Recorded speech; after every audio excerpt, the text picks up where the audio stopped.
Assalamualaikum warahmatullahi wabarakatuh. Perkenalkan saya Muhammad Zaki Ilham, salah satu mahasiswa dari Universitas Siber Asia yang sekarang berada di Prodi Manajemen. Dan di sini saya ingin menjelaskan sedikit tentang KPPU, yakni Komisi Pengawasan Persaingan Usaha, dan juga serta YLKI, yakni Yayasan Lembaga Konsumen Indonesia.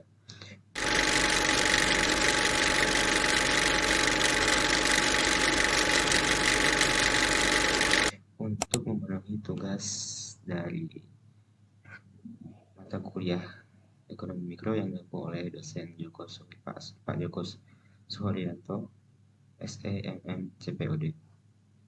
Langsung aja kita masuk ke pembahasannya. Sebelum jauh lebih dalam kita bahas tentang KPPU dan YLKI ini, alangkah baiknya kita tahu dulu apa sih itu KPPU. KPPU adalah Komisi Pengawasan Persaingan Usaha, yang mana KPPU ini adalah lembaga yang punya peran penting dalam menjaga persaingan usaha agar tetap sehat gitu. Dalam dunia pasar, kalau ada perusahaan besar yang terlalu dominan dan menggunakan kekuatan mereka untuk memonopoli atau menyingkirkan pesaing, biasanya yang jadi yang jadi korban itu adalah konsumen. Nah, harga bisa jadi lebih mahal, kualitas produk menurun, atau inovasi berhenti karena tidak ada dorongan untuk bersaing. Atau di sini kita bisa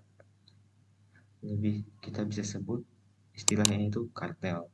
Nah, contohnya kartel ini seperti kalau ada dua perusahaan besar yang diam-diam sekongkol atau sepakat menaikkan harga suatu produk, yakni kartel tadi, konsumen jelas dirugikan. Disinilah KPPU ini, Komisi Pengawasan Persaingan Usaha, berperan penting. Mereka praktik semacam ini, mengawasi atau menghukum orang-orang ini. Praktik semacam ini memberikan sanksi jika terbukti melanggar aturan oleh KPPU. Dengan adanya KPPU, pasar jadi lebih adil dan konsumen jelas lebih punya banyak pilihan dengan harga yang wajar. Nah, hal ini sudah dijelaskan dalam Undang-Undang Pasal 5 Nomor 5 Tahun 1999. Nah, contoh lain dari kartelnya apa aja sih? Kita ke contoh yang lebih kecil dulu deh.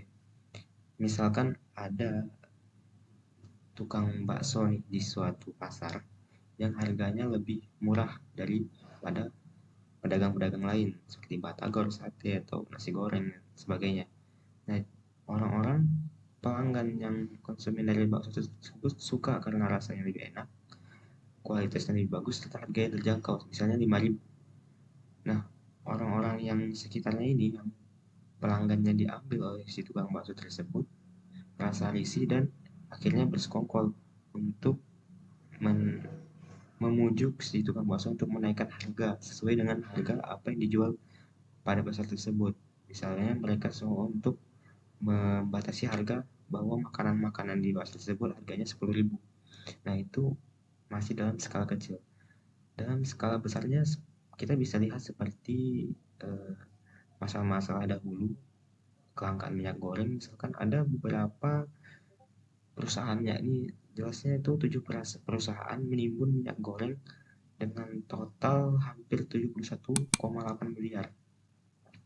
Itu jumlah yang fantastis. Untuk kenapa mereka menimbun minyak goreng yang terjadi kelangkaan minyak goreng kemarin, ya karena mereka ingin menaikkan harga karena kelangkaan tersebut.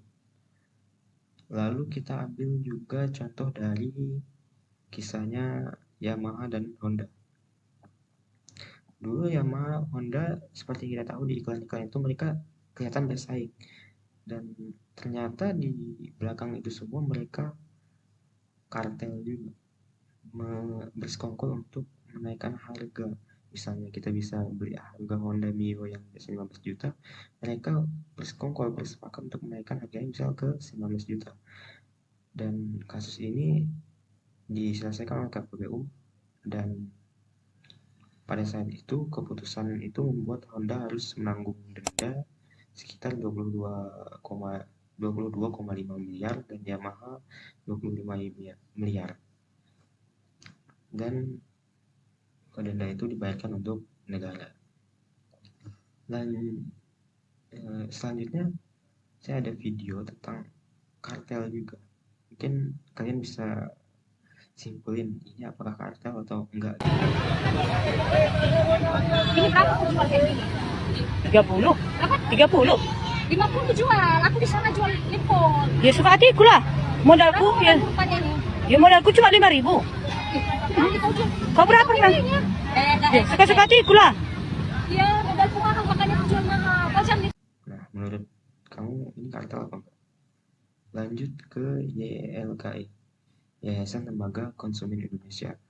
Nah, YLKI adalah organisasi yang berfokus melindungi hak-hak konsumen. Di pasar seringkali konsumen berada dalam posisi yang lebih rendah dibandingkan produsen atau pedagang.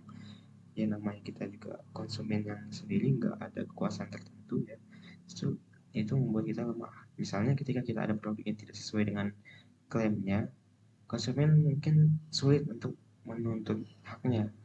Nggak mungkin dong kita mau ngeklaim nih bahwa barang yang kita beli ini kurang sesuai dari apa yang diiklanin atau dijabarkan oleh produsen. Nah, konsumen ya YLKI atau Yayasan Lembaga Konsumen Indonesia ini hadir untuk mendampingi konsumen dalam situasi tersebut.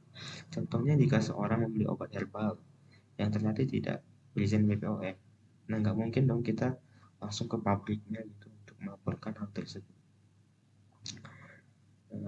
Nah, jadi kita bisa langsung melapor ke YLKI untuk membantu konsumen kita ini melaporkan masalah tersebut ke pihak yang berwenang. Selain itu, mereka juga sering memberi edukasi ke masyarakat tentang hak dan kewajiban konsumen, sehingga konsumen jadi lebih kritis, cerdas, dan dalam berbelanja. Mungkin itu aja sih penjelasan singkat tentang YLKI dan KPPU dari saya. Sekian, terima kasih.